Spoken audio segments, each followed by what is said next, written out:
अस्सलामुअलैकुम dear students. आज का हमारा टॉपिक है conservation of energy supplies in the polar climate.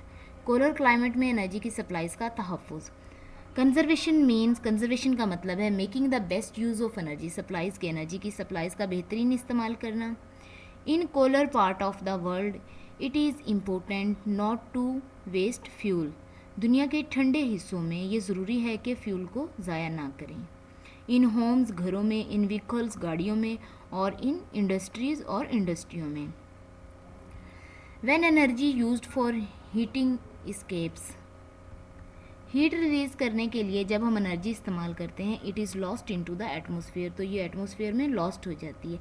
It can never be recaptured, ये रिकैप्चर नहीं हो सकती। रिकैप्चर मीन रिकवर नहीं हो सकती, और यूज्ड अगेन, और ना ही दोबारा इस्तेमाल होती है। This is a waste of both energy and money, ये एनर्जी और पैसे दोनों का ज़िया है।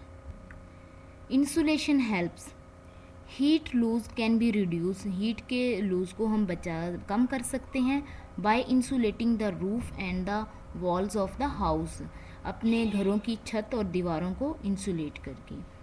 The roof of the loft, loft की रूफ को लॉफ्ट कहते हैं, रूफ की स्पेस को।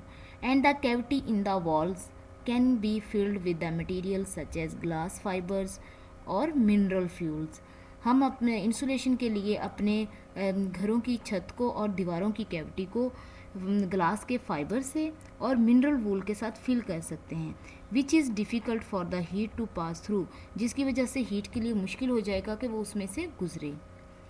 The fibres of the insulating material trap the lot of air, जो फाइबर्स होते हैं इंसुलेटिंग मटीरियल के, वो बहुत ज़्यादा एयर को ट्रैप करते हैं, रोकते हैं। बिटवीन देम, इनके दरमियान।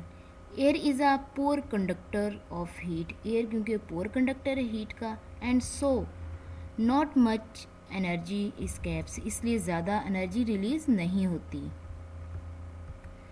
Now heat loss from a house in a colder climate, कि कोलर क्लाइमेट में हाउस के अंदर से हीट का लॉस। रूफ से 25% हीट रिलीज़ होती है, और विंडो से 10%, वॉल से 35%, ड्राफ्ट से 15%, और फ्लोर से भी 15%। Do you know it would take the natural process of the decomposition of material for 22 years, ये तकरीबन जो डिकम्पोजिशन मटीरियल के डिकम्पोजिशन का नेचुरल प्रोसेस है वो तकरीबन 422 साल लेगा। टू रिप्लेस करने के लिए the amount of fossil fuels की अमाउंट को that we currently consume in a year, जो हम इस साल में फ़िलहाल इस्तेमाल कर रहे हैं। Next is double glazing, glazing कहते हैं शीशा लगाने को। Most buildings have single sheet of glass in the window frame, बहुत सी बिल्डिंग्स के अंदर विंडो फ्रेम के अंदर ग्लास की सिंगल शीट होती है।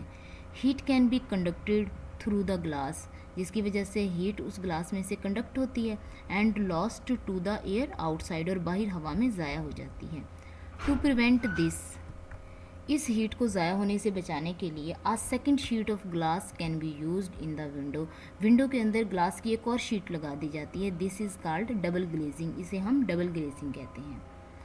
Sometime a second sheet is sometime a second window is added, sometime second window as add कर देते हैं to the one which is already there, उस विंडो के साथ जो वहाँ पर पहले से मौजूद होती है उसके साथ एक और विंडो लगा देते हैं। This is called second glazing, इसे हम सेकेंड ग्लेजिंग कहते हैं।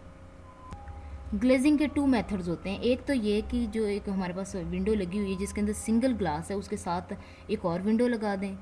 और दूसरा मेथड ये कि विंडो को रिप्लेस कर दें एक ऐसी विंडो के साथ जिसके अंदर 2 ग्लास लगे हों। ये हमारे पास है सेकेंड ग्लेजिंग, और ये double glazing. The layer of air trapped between the sheet of the glass and act as a good insulator, जो so reduce the amount of heat lost. इस तरह से जो ग्लास की शीट के दरमियान जो एयर है वो गुड इंसुलेटर के तौर पर काम करती है और हीट को ज़ाया होने से बचा लेती है। Special double glazing units are expensive, जो स्पेशल डबल ग्लेजिंग यूनिट्स हैं वो एक्सपेंसिव हैं, बहुत महंगे हैं। And have to be fit by the expert, और वो कोई एक्सपर्ट ही फिट कर सकता है। It can take up to 30 years, ये तकरीबन 30 साल लेगा to save the cost of double glazing की कॉस्ट को सेव करने के लिए, on the fuel bills, fuel के जलने से जो डबल ग्लेजिंग की कॉस्ट है उसे सेव करने के लिए तकरीबन 30 ईयर लेगा। Thank you so much. Allah.